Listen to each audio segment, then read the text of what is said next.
Hello viewers, আশা রাখি সবাই ভালো আছেন। চলে আসলাম আমরা রিয়েল ইনফো বাংলা চ্যানেলে আজকের নতুন আরেকটি টপিকস নিয়ে। আশা করি আপনারা সবাই আমার সাথে থাকার চেষ্টা করবেন। দুপুরে একটু ঘুম দিলেই অনেকেই বলেন আরাম পেলাম। আবার অনেকে বলেন না, দুপুরে ঘুমানো নাকি শারীরিকভাবে ভালো না। তাহলে আসল সত্যটা কি? আজকে আমরা এই ভিডিওর মাধ্যমে জানার চেষ্টা করব যে আসলে দুপুরে ঘুমানো কতটা আমাদের জন্য উপকারিতা নাকি অপকারিতা। দুপুরে ঘুমানো কি স্বাভাবিক? বিজ্ঞানীরা বলেন দুপুরের সময় অর্থাৎ দুপুর ১টা থেকে ৩টার মধ্যে আমাদের শরীর প্রাকৃতিকভাবে ক্লান্ত হয়ে পড়ে। এই সময়টা শরীর নিজ থেকেই বিশ্রাম চায়। তাই যদি আপনি একটু বিশ্রাম নিতে পারেন, সেটা শরীরের জন্য উপকারী হতে পারে। এক গবেষণায় দেখা গেছে দুপুরে মাত্র ২০ থেকে ৩০ মিনিট ঘুমালে মানুষের মস্তিষ্ক বেশি সচল হয়ে ওঠে, স্মৃতিশক্তি ও শেখার ক্ষমতাও বাড়ে, কাজের মান উন্নত হয়। দুপুরে হালকা ঘুম অফিসের কাজ বা পড়াশোনার মান বাড়াতে সাহায্য করে।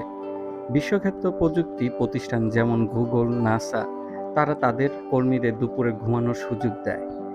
মানসিক চাপও নাকি কমে। দুপুরে একটু বিশ্রাম শারীরিক শান্ত রাখে, স্ট্রেস ও টেনশন কমায়। এতে করে আপনি মানসিকভাবে ভালো বোধ করবেন।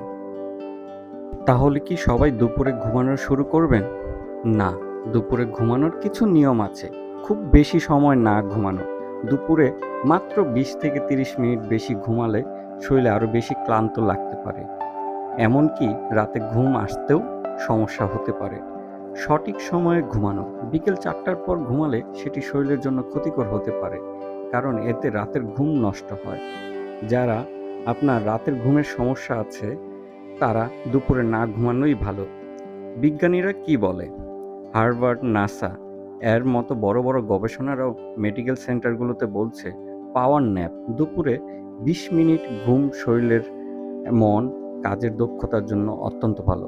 তবে তা হতে হবে সময় মতো এবং নিয়ম মাফিক এবং সীমিত সময়ের জন্য। তো আজকে আমরা জানতে পারলাম যে দুপুরে ঘুমানোটা উচিত, কিন্তু সেটা আসলেই একটা নির্দিষ্ট পরিমাণের জন্য হতে পারে, যেটা আপনাকে শরীরকে বুস্ট আপ করবে।